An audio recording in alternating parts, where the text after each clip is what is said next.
Good morning and welcome to the DecisionPoint Trading Room. My name is Erin Swenlin and I'm here with my father, Carl Swenlin from DecisionPoint.com. At DecisionPoint.com, we are going to help you determine the trend and condition of the market using our DP alert. And then we will help you find stocks that will ride that tide with DecisionPoint diamonds.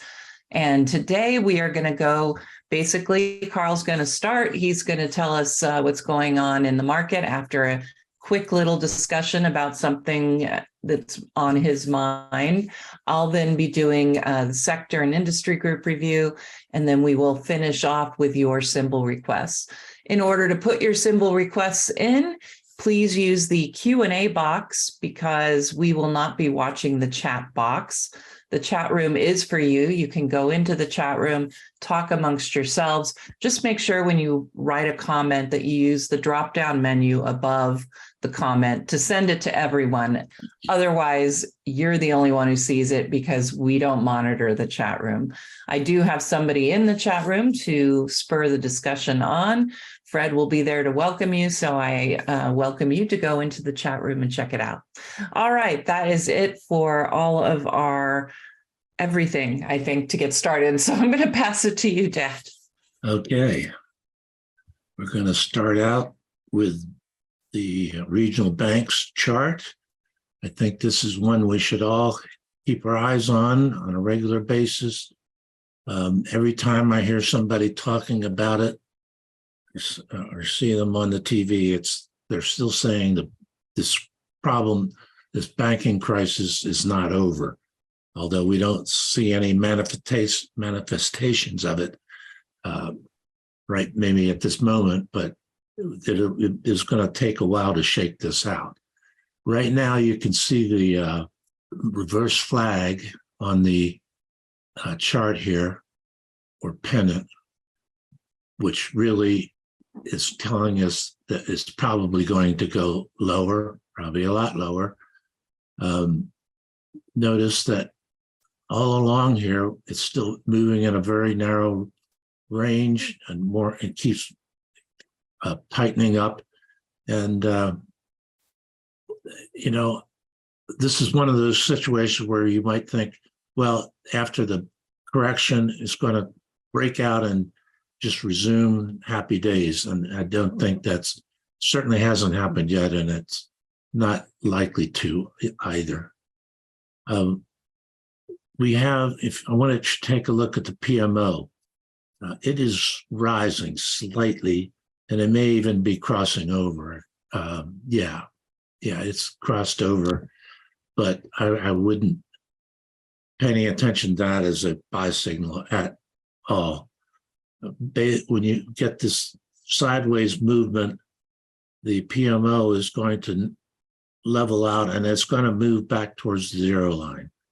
Unless you see a price breakout, you can ignore that. It's not really getting more positive internally because price has to move higher for that to happen.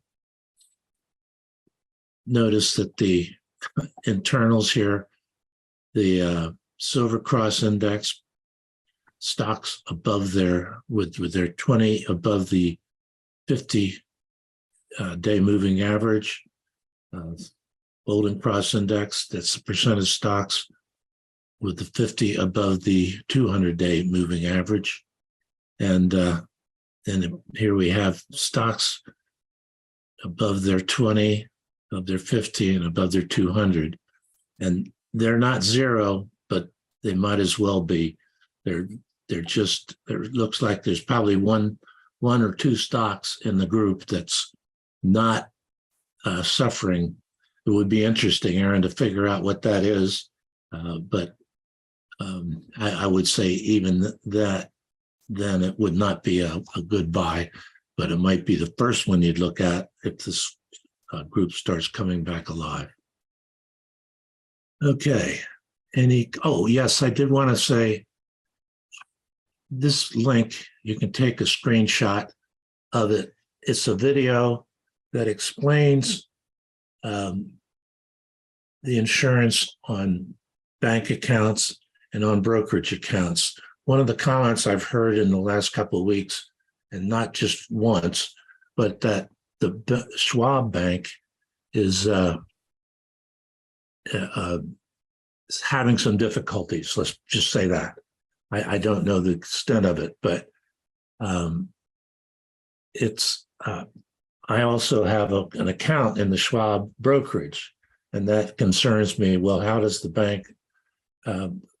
Just off the hand, one does not affect the other. The bank is a separate entity and covered by the FDIC. The brokerage account is the SIPC, Security Investors Protection Corporation. But at any rate, any difficulties the Schwab Bank might have, that should not affect the Schwab brokerage. And I'm not endorsing this, but I watched the video and I thought it was very informative, and it's done by a guy with great credentials.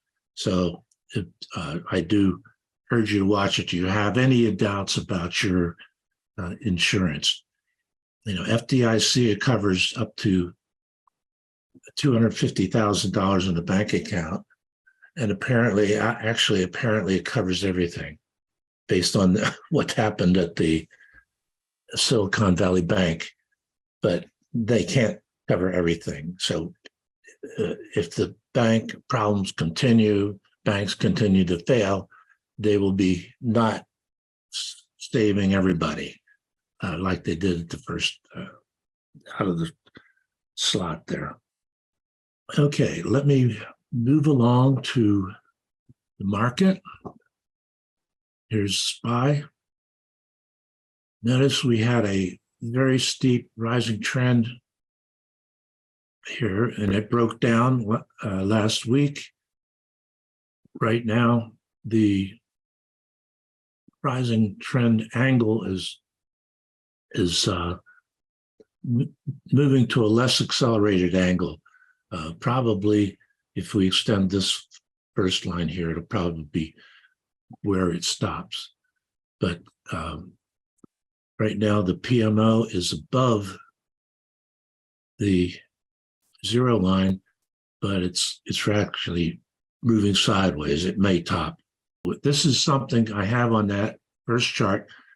Somehow it disappeared. But we have a relative strength of SPY versus RSP. SPY is the cap-weighted version, or the S&P 500 is a cap-weighted index, and SPY copies that.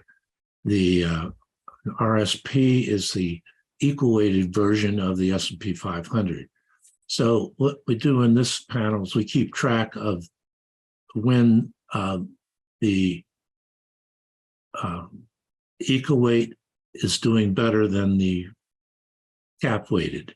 Now, right here, we see a nice rising trend on that. And that basically, when it came out of this bottom, that was the large cap stocks took the lead there. Now they seem to even out. When you see that this line dropping like this, it's telling us that the equal weight stocks are in the lead, and that would be where you'd want your money if you're trading quickly. But there are other reasons to watch that relationship because of which group takes the lead in different phases of the market. And I'm not going to go into that right now. Let's look at the new high-low chart. Not much help. We've got declining trend, and then that's declining. The new highs are declining. I want to see the weekly PMO is rising. That is positive. Let's see if the monthly PMO is kicked in yet. Now, neither one of these is final until the end of the period they're measuring. So this right now, the monthly PMO is falling. So that's still bear market in terms of that time period. Bias assessment, that is the really one of our primary group of charts here. The Silver Cross Index, again, rising, but it's still below 50% level. Golden Cross has actually been above the 50% level. Now it's slightly below. When you look at these, above the 20, above the 50, above the 200, they're running around, let's see, the highest one is the 60, but the 50 is at 51, and that would be limiting the how high that the Silver Cross can go. So that would be about 50% that we could expect to go higher. It's got the room to go there. With the Golden Cross Index, it's pretty much as good as it can do right now. Could go a couple of points higher. I'm going to try looking at both of the short-term indicators and the intermediate-term indicators. Here's the Swenlin trading oscillators for breadth and volume. Those are the short-term. They have peaked out and are going lower. If the market continues dropping like it has today, those two are going to go lower. They could even get the ITBM and ITVM, that's IT breadth momentum and volume momentum, they could get those to top finally. They may have reached pretty much the limit of what they're going to move, something along the line of what we saw over here. So let's go to the dollar index. There we go. Notice it's doing very well. It's up 0.79% today. And it's right on the verge. Well, it has. It's got a, take that back. It's right on the verge of the 50 crossing down through the 200. But with it that close, it's probably not going to happen today. But keeping an eye on that. With the dollar up 0.79%, we've got gold down a little more than that. Notice we've had a very steep rising trend out of this double bottom, and we've got a fan formation as it's slowly making a less accelerated rising trend.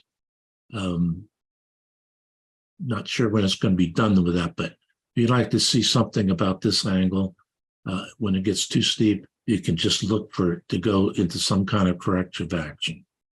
We have the relative strength of gold versus the dollar, and we can see that it has been stronger than the dollar, and now it's kind of leveling off in the very short term. And crude oil, this is the the jump we made when the Saudis said they were cutting back 1 million barrels a day, I think it was. This looks like possible Helen reversal setup. Not, I see Erin's nodding her head. But this was caused by an outside event, so to speak, and something could come along that would be equal effect in the opposite direction. I don't see what that is. So this could turn out to be something, a ghost of a flag formation, but we'll see. Right now, it looks like we're going to get a Silver Cross buy signal with the 20 above the 50, crossing above the 50 today. So we'll look for that. Nothing's official until the close. Bonds, long bonds with TLT reaching resistance once again and pulling back. And here's the 10-year yield taking a mighty jump today, almost 4% right now since Friday's close. I say Friday, Thursday's close. Right. Okay. So we've got this is a very loose descending wedge formation, which we would expect to break out above, but it's so loose, it might take some time for that to happen. But right now, we've got yields moving higher, and I don't see why that's not going to continue. Here's, as of Thursday's close, this is an end of day chart, but you can see we've hit this line of support. One of them has gone below it, but that's the, what's that? The 10-year. 10-year, yeah, okay. Well, that's already back above it now, so. Mm-hmm. Here's one of the sector indexes that is very close to making a silver cross buy signal. That's healthcare, but Erin, you'll be covering that, and I better get over to. I keep trying to skip it. But I know which one. Bitcoin. Yes, and gold miners would be good to throw there. Okay, I could do that. Bitcoin holding below resistance. You can't see it on this chart, but we have a longer term chart, and there's a very strong resistance line. Not saying it can't go above that, but it's really heavy duty. And it makes sense that it's struggling here, really. Right. And I was supposed to get gold miners, which are on fire. Right. Now it's down today, but it did break above this level of resistance, hoping to see it stay there. But looking very good. It had a double bottom and a very, very strong rising trend out of there, steady. And notice this would be the confirmation line of that right across that middle top. And it's gone many, you would expect it to go about this level, but it's gone many times above that, a very good resolution of a double bottom. You notice, if you're looking at the different indexes today, you'll notice that the NASDAQ is doing much worse than the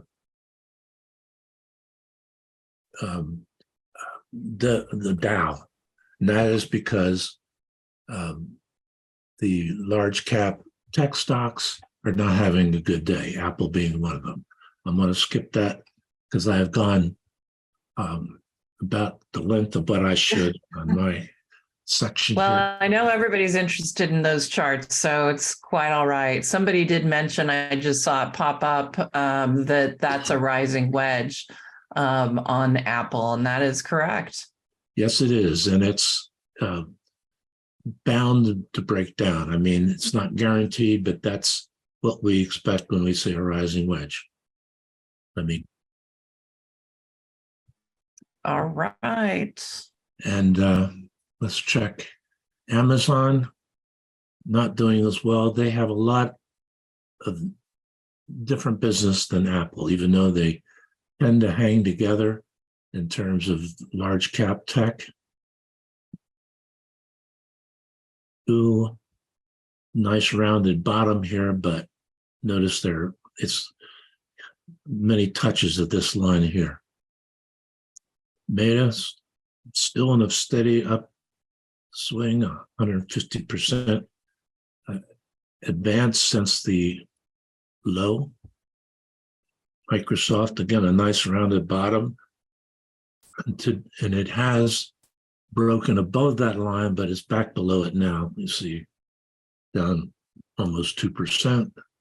Netflix looks like we're getting a triangle formation set up here. Draw a line across those two tops. And so potentially it's going to break down from that. NVIDIA doing excellent. And still a good buy candidate. Tesla was down much, like 4% earlier today, but it's recovering. And I think I will, my voice is giving out, so that's how it works. The hour and a half Diamond Mine on Friday mornings for Diamond subscribers, I definitely struggle with my voice by the end of that hour and a half talking straight. All right, I'm going to grab the screen. We're going to talk sectors. I really want to look at kind of the overall picture for the sectors, so I don't know that we'll be doing too much in the way of industry group drill down. I think it's more important today to look at the internal strength and really what's going on across the market, because we definitely have some leadership and some underperformance going on. Excuse me. I haven't even been talking and my voice is already gone.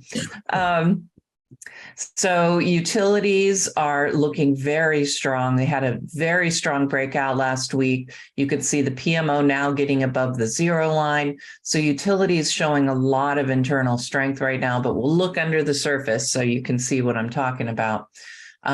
Energy is like Carl said, I mean, I see a reverse island possibility now. At first, when I saw it, it looked like a breakaway gap, looked like we were going to get follow through. But the fact it's been days since we've gotten follow through, I think that makes this island we're very vulnerable to a reverse island right now. So just keep that in mind if you have any energy positions and you were taking advantage of the recent rally in energy. Just be really careful right now. You might want to tighten a stop or two.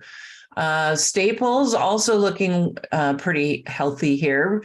Another defensive area of the market, but we do see a slight pullback going on here.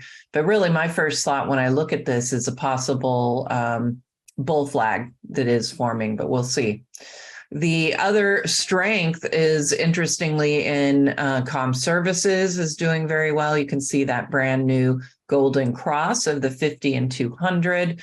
But discretionary, we are starting to see fade on the momentum to the upside. We're starting to see positive momentum on financials. But I think you made a really good point this morning in saying that, you know, if you don't have that breakout, if you really are just moving sideways or not going really very far. I mean, regional banks looked a lot worse than this XLF chart, but it's struggling at the 20-day EMA. And yes, we're getting that PMO buy signal, but part of it is just the fact that price isn't doing that much from about here to here. We're about even.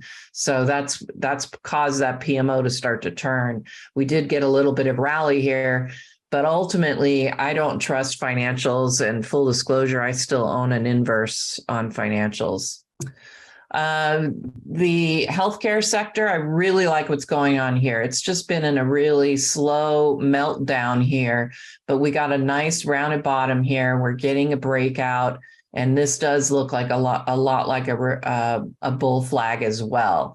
And there are a lot of opportunities in healthcare. And I think I will show you the biotech chart, since we have the under the hood indicators for that. We'll talk about that in a little bit. Industrials not looking so great. And materials had really started to make the move, but they have pulled back toward this support level here at these lows. And at the 200-day EMA, PMO is starting to turn over just a bit. Look at XLK. XLK really is showing some weakness. And we do know, as Carl pointed out, that the NASDAQ is doing far worse than the industrials. And you can look at this and see this turn on XLK. We might even get a crossover sell signal on that sector. I skipped real estate, but real estate is showing really nice strength.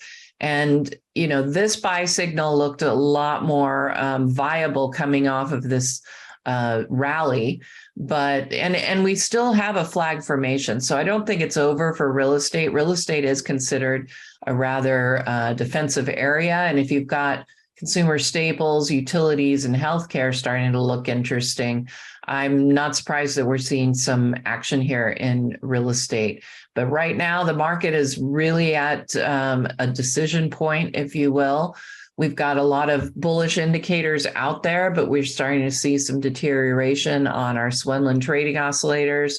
As I talked about in our DP weekly wrap last Thursday, one of the issues is we have all these bullish indicators out there, including some intermediate and long-term indicators that are looking very good. But the problem is that our short-term indicators are deteriorating. So either they're just pulling back and decompressing, and the intermediate term indicators are saying, don't worry, that's a possibility. But the other possibility is it's just taking longer for those intermediate term indicators to turn down. So we have to be ready to pivot. And the fact that we're seeing more action in these defensive sectors does give me pause that maybe we're getting ready to make the turn and have lower prices here for a little while. But currently, everything is still in place. Now, if we get those IT indicators to turn down this evening, I'll be writing about that in our DP alert. But if that happens, it's certainly going to change our outlook on the market overall. Erin? So let's dive in. Yes. I should have mentioned, and I hear this on a regular basis, but when the yield goes up on the 10-year, it's really a hit for the technology sector. And that seems to be what's happening today. I don't know exactly what the connection is, but I hear that on a regular basis. And I observe that seems to be true. So technology, be careful.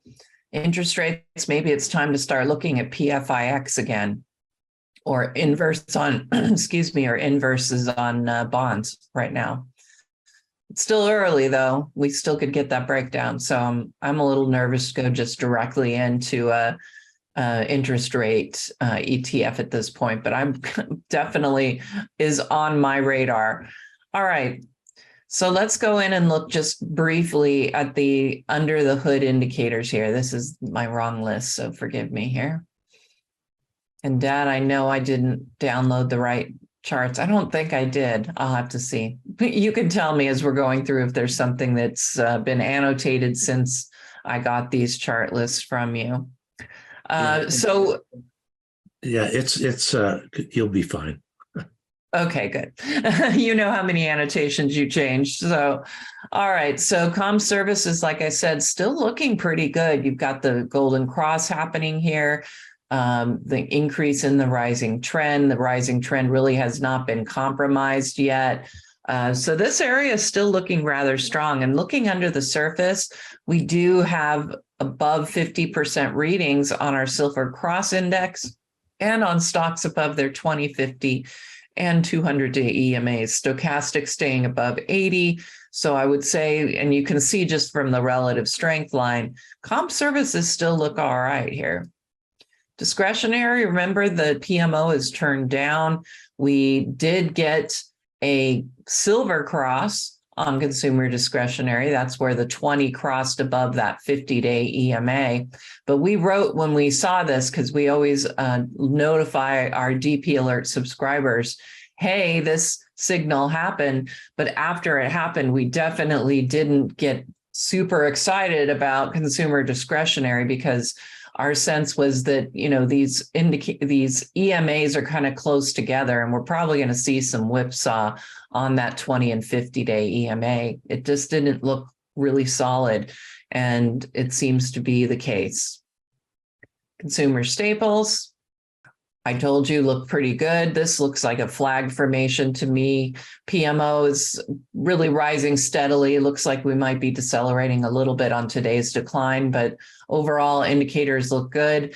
This would be my one comment, is that while they look good, they're performing in line with the S&P, which generally isn't a problem, and right now isn't a complete and total problem. But personally, I like to find sectors, industry groups, and stocks that are outperforming the S&P. And so consumer staples not quite doing that. So I don't know that this is where I drop a fishing line. XLE, we talked about possible reverse island. Internals still look very good for it, but you can see Silver Cross Index still at a lowly 17%. We need to see that get higher, but this is certainly looking pretty decent here under the surface. But really, when you think about it, I don't know about you, Dad, but when you get a rally of this strength and a breakout, a gap up, wouldn't you expect to see better participation? I would expect to see slightly better participation, but I do know it was beat down pretty hard here. Well, it's not. I guess I wouldn't say it's terrible. It's still just moving up. The 20s, stocks above the 20 is a nice solid reading, and stocks above 50 is near the top of its range. So Yep. I'm not too concerned. All right. Excellent. Okay. Financials. We've talked pretty much about financials. We've beat that horse. But you can see that the relative strength is still moving lower. Maybe we're going to get a little bit of relative strength coming in here. A lot of people kind of trying to get in there and take advantage. But I think you're right. I think it's a dangerous game to be playing to try and, just bet on the fact that, well, financials have been beat down enough. Now it's time to swoop in. I would caution against that. XLV in a declining trend. Looks like you could almost draw another trend line that's, parallel. The declining trend was pretty solid. And we did end up with kind of a reverse head and shoulders set up here, got the breakout. And now things are looking really good for healthcare. This is kind of my sector to watch this week. I really like what's going on in here. You can also see the RSI positive and really nice outperformance started up last week. So I like the way that this one is set up, and really decent numbers here as well under the surface, with the Silver Cross now getting above 50% and rising very strongly. So I like the look of healthcare right now. And there are some areas we can exploit, and we're going to look at we'll look at biotechs in just a moment. You can see that the PMO has top beneath its signal line here on industrials, really trading range bound, just nothing exciting here. No real participation under the surface. Definitely a sector you can forget about.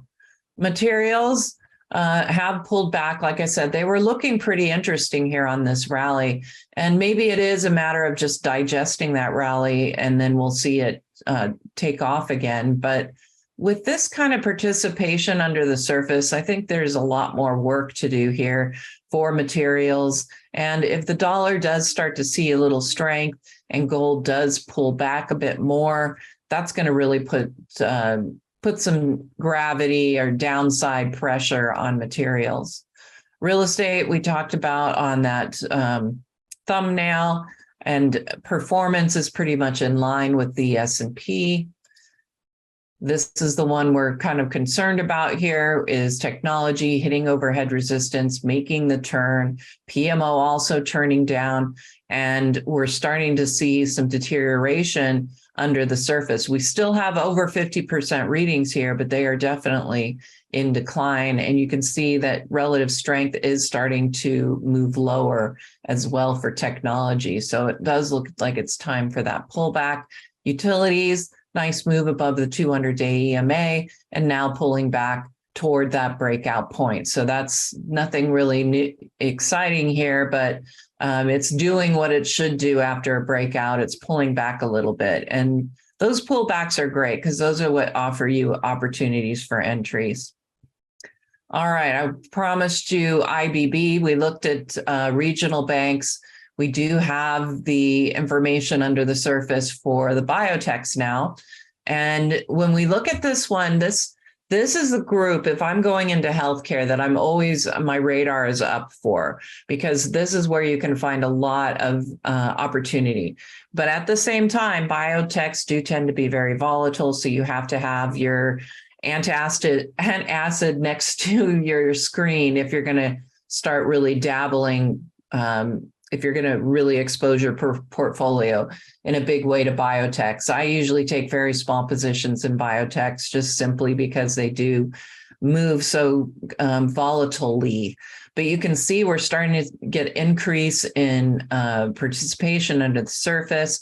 We're still traveling pretty much in line with the S&P. So I would want to look for those stocks within the biotechs that are outperforming the S&P. I think that would give you a little bit better situation. But silver cross bottoming above its signal line. So there are a lot of bullish indications that are the chart's starting to firm up. It's not really what I would say tradable maybe at this point, but we did get the breakout above the 200, pulling back. I think this group is just about ripe to get some positions in. We looked at gold miners, and I don't really think, suppose we could just take a peek at semiconductors, and then I'll get into those symbol requests. But you can see the breakdown here for semis. You've got the PMO is now on a sell signal. Notice how we had really a breakdown in participation. I mean, it happened very quickly on this decline here that we saw last week. So, you know, technology suffering, semiconductors looking weak. This is not good for the market. So we do need to be on our toes for sure. Of course, with the way the market's been for the last couple of years, I think you kind of have had to be very much on your toes. So let's go ahead and jump into some of those symbol requests, and we'll talk about entries. First. Oh, of course. What am I thinking? Yeah. How much might regional bank issues rub off on other financials? Okay, off the top of my head, I'd say think 2008. Okay, where if the banks go, everything's going to follow in one degree or another. I mean, that's just the way that you should plan.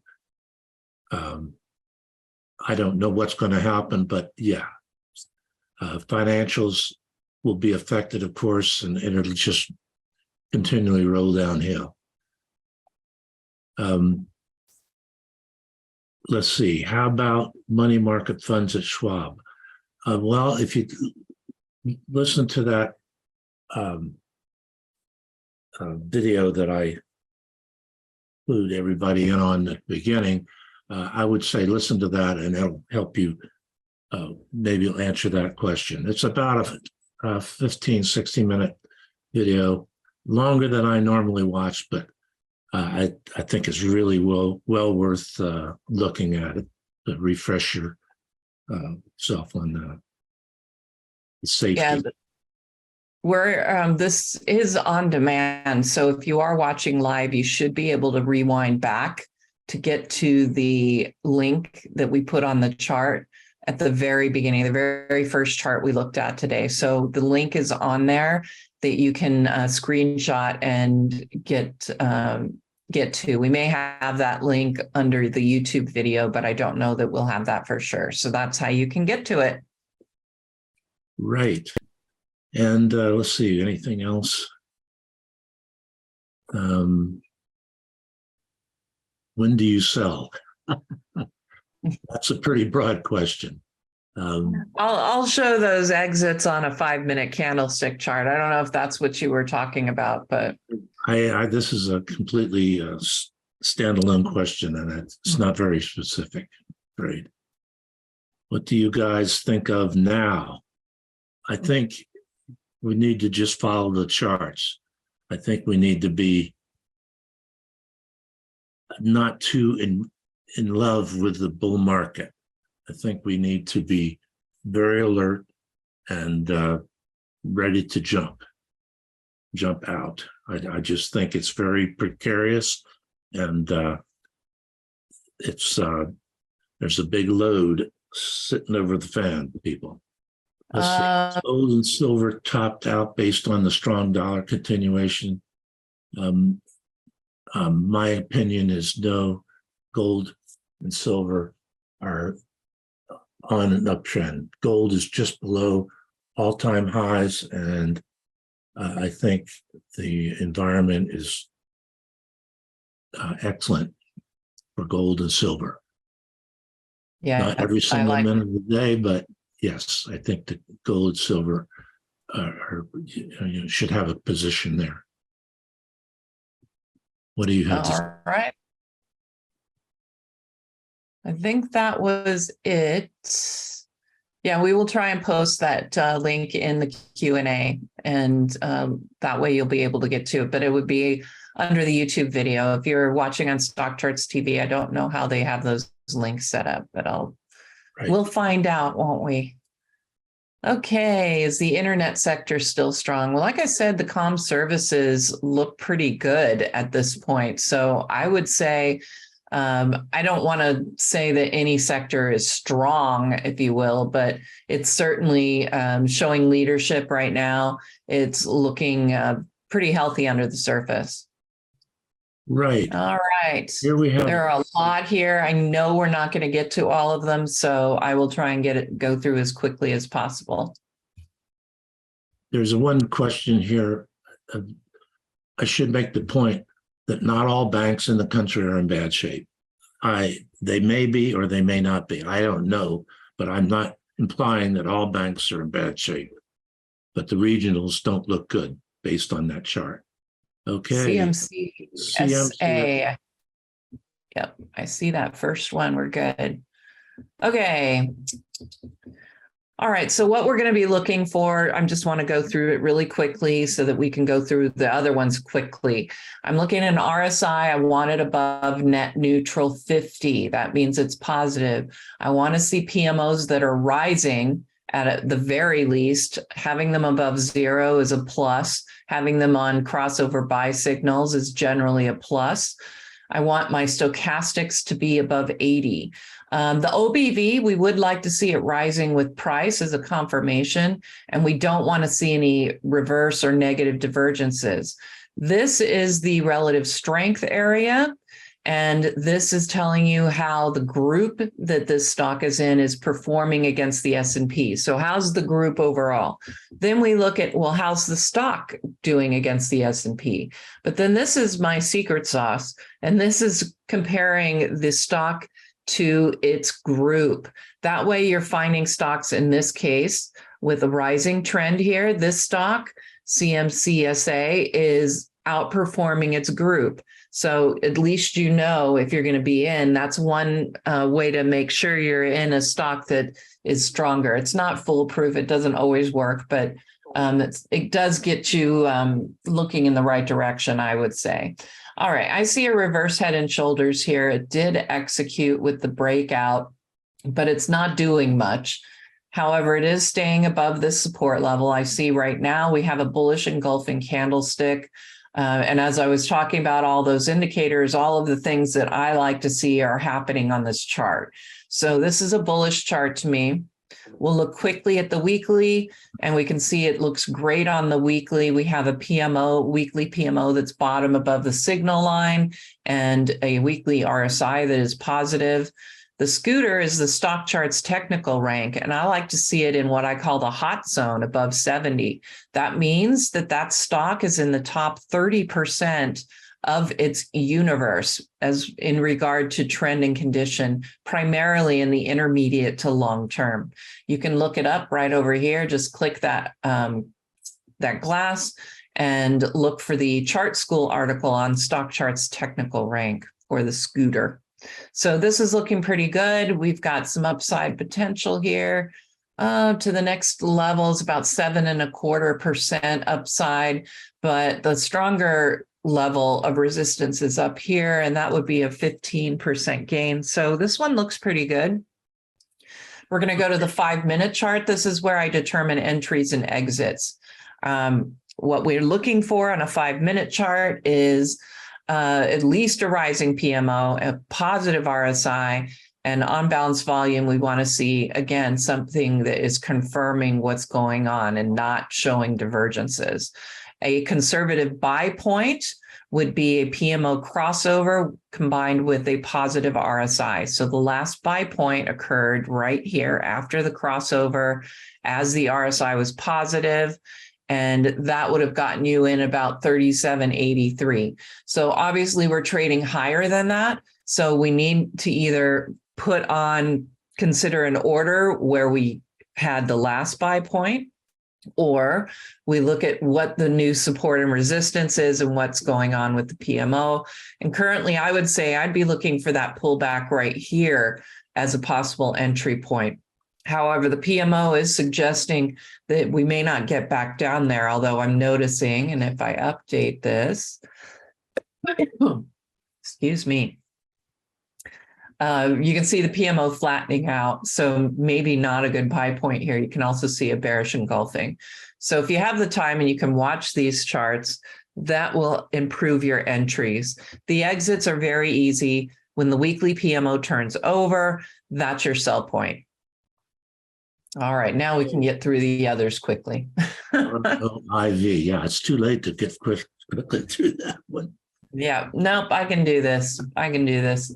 All right, biotech here. So that's an area I like. RSI is negative. It is rising. PMO is negative, but it is rising. Not on a buy signal yet. I like the OBV, the way it's moving with price. Stochastics rising, but negative. I'm not liking the way it's performing necessarily against its group. It's in line, which is fine, but that means it's going to be in line with SPY because the group is in line currently with the SPY. But this is a chart, it's just not ripe enough. I would need it to be more ripe, particularly since it's a biotech. I really want those confirmations to come in for myself before I get in. I really would want to see a breakout above the 20 and 50 at this point. We're not quite there. So I think while this chart looks pretty good, I don't see an entry just yet. Okay, Toronto Dominion Bank, TD. All right, well, it's the bank, so I would stay away from it just for that reason. Honestly, I see that the PMO is rising, but RSI negative and stochastics falling. I honestly see this one as a possible short. Not a buy here. It's not gotten above the 20-day EMA or the 5. It's well below the 50 and 200. I don't like this one. And like I said, if anything, I could see a short on here. It would take you, looks like a 7% decline before it hits support again. So maybe not the best short, but I don't like it as a buy. CTVA. All right. Materials. Double bottom, it did execute, but it's not really been able to do much since confirming that pattern. RSI positive, it is performing okay, kind of in line with the market. Stochastics are above 80. I just am worried that the way the price is acting and the PMO is starting to decelerate. I think that this could be an interesting buy point, but I just want my indicators to look a little bit more healthy. But I don't see this as, I see this as a possible buy. So that's good. I definitely see it as a hold just because it's sitting on top of support and the PMO is still rising. So an entry here could be interesting, but I don't know. There's something about it I'm just not thrilled with here. And I think it's just because it's struggling to get above this resistance level. Okay, JPM versus BAC. All right. Let's do this quickly. How would I compare the two? Well, it comes down to relative strength against the group. Right now, we can see JP Morgan is traveling, is basically in line with the group. Again, banks, I'm not a fan of. We're just comparing which one looks better. JP Morgan traveling in line with the group. What was the other one? BAC, Bank of America. That's right. Okay. This one is starting to underperform.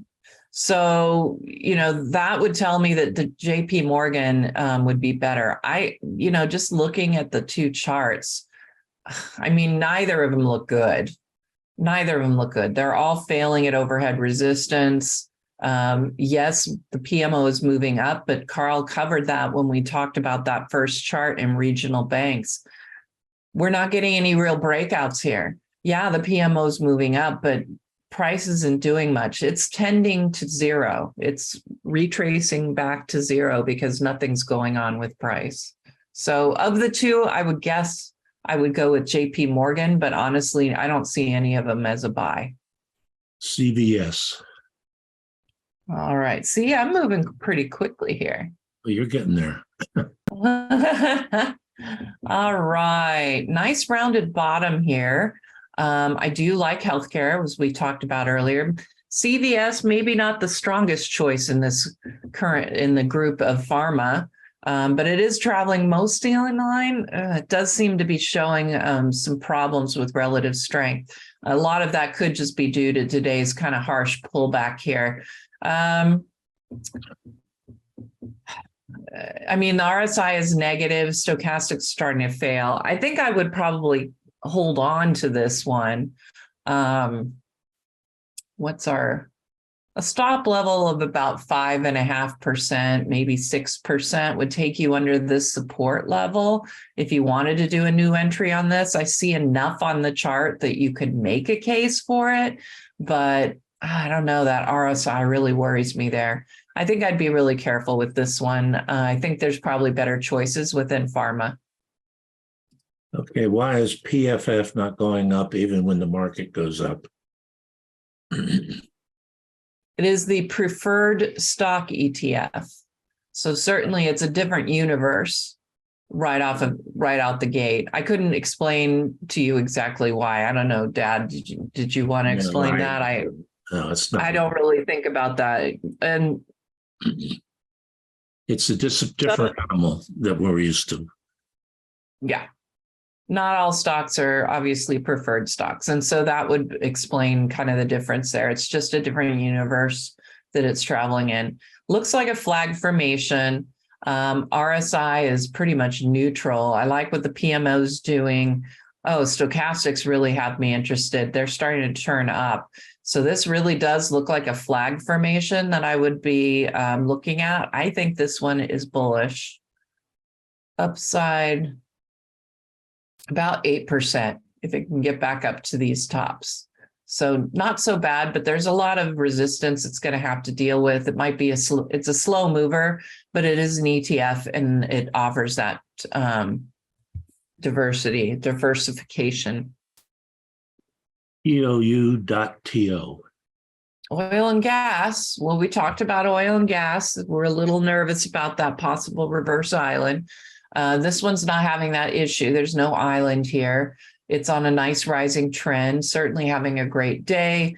PMO accelerating higher, RSI positive. I like everything on this chart. It's doing what it needs to, and it's starting to outperform as well. Let's look at the weekly here, though, just to be on the safe side. And that is a good look to be looking at this. We are sitting on very strong support. So this is could be a really interesting area, but the declining trend is still kind of intact here, and that weekly PMO just dipped below zero. If you're looking at this one, I would say that consider it short term. Things look pretty good here, but we do have that issue with what's going to happen with production. Was the news we got, just that's all we're going to get on that. But I do like this is trying to break out. Daily chart looks good, so I always would consider short versus intermediate term if the weekly chart doesn't look so great. Okay, AXON. All right, industrials, defense. PMO top beneath the signal line, so that already tells me I don't want it. Relative strength is starting to fade. Stochastics have just moved into negative territory. There are a lot of signs on this chart that there might be problems under the surface. Now, the PMO is probably dropping because it's been in a rather steady rising trend, and now it's gotten that bump to the downside. So that's what's going on here, in my opinion. But I don't like the way stochastics are acting. They're kind of our early warning or early detection system, if you will. And I don't like what they're telling me. And the PMO, I'm sorry, don't like it. I think it's a hold because it's holding support, but I would just be ready. Okay. HDSN. Cup with handle is my first look. Round, kind of a rounded bottom. It's not really rounded though. That's more of a little trading range. PMO bottoming above the signal line. Big bullish engulfing candlestick today. It is an industrial, which the industrials are not really that healthy right now, but this one's looking like it might make some turns. It's got it's in a group that's not doing so hot, and it's not doing so hot itself. That is changing. I mean, there's not enough positive here for me. Like if I was looking at this chart, it's not one that I would want to get involved with, primarily just because I don't like the performance here. I feel like I could find something that's performing a bit better. Stochastics tipping up is a good thing. I think it just needs some to ripen a bit more, but I have to say that bullish engulfing candlestick, this sort of cup with handle-ish look, but the 50 is getting ready to give us a death cross below the 200. So there are enough problems with this. It wouldn't be an entry for me. Minute and a half, ARLO. All right, overbought RSI, PMO rising but overbought, stochastics rising and above 80. They look healthy. Really nice outperformance. This is what I'm looking for on performance. I want to see that kind of outperformance. This looks healthy. It's been above. It looks like one of those winners that'll probably keep on winning here. Let's look at a weekly. And the weekly chart looks very good. Overhead resistance. It's kind of messy here. It's gotten above the strongest resistance, and it is starting to head higher. I like this one. XOM. You want to do that? Yeah, let's do XOM. All right, so looking very much like crude oil, hit overhead resistance and forming this island. I'm really nervous about this island now. I was thinking, breakaway gap, it's just, consolidating, but I don't know that that's the case anymore. And so I don't know that I would be making entries on any oil chart at this point. Maybe an ETF, because it might not, get hit as hard if there's a problem, but I'd be really careful about getting into anything like XOM. If you own it, I think you can hold it. But tighten up that stop for sure, because you don't want to get caught in a big gap down. Okay. And that's it. A daily versus a 5-minute PMO. I just saw that really quickly. They are different. The 5-minute PMO is really great. It's speedy. And I like the way that it helps you on a 5-minute chart get those entries and exits. We'll talk about those more. And Marlene, I think you're a subscriber to DP Diamonds. We can talk about that more in Friday's trading room. Okay, that's it. That is it. I'm going to stop my share. Thank you all for attending our DP trading room. Remember, these links, if you're coming in live, always stay the same. So if you just save one of those emails, you'll be able to get right into the room. That's all we've got. Good luck and good trading from Carl and I. Have a great week. Hey guys, Dave Keller here with StockCharts.com. Thanks so much for watching our video. If you enjoyed it, and we hope you did, hit the like button right below. Also, we have so much new content every day. Consider subscribing to the channel. Just hit the subscribe button in the video or right below. Thanks for watching. Stay safe. Have a fantastic day.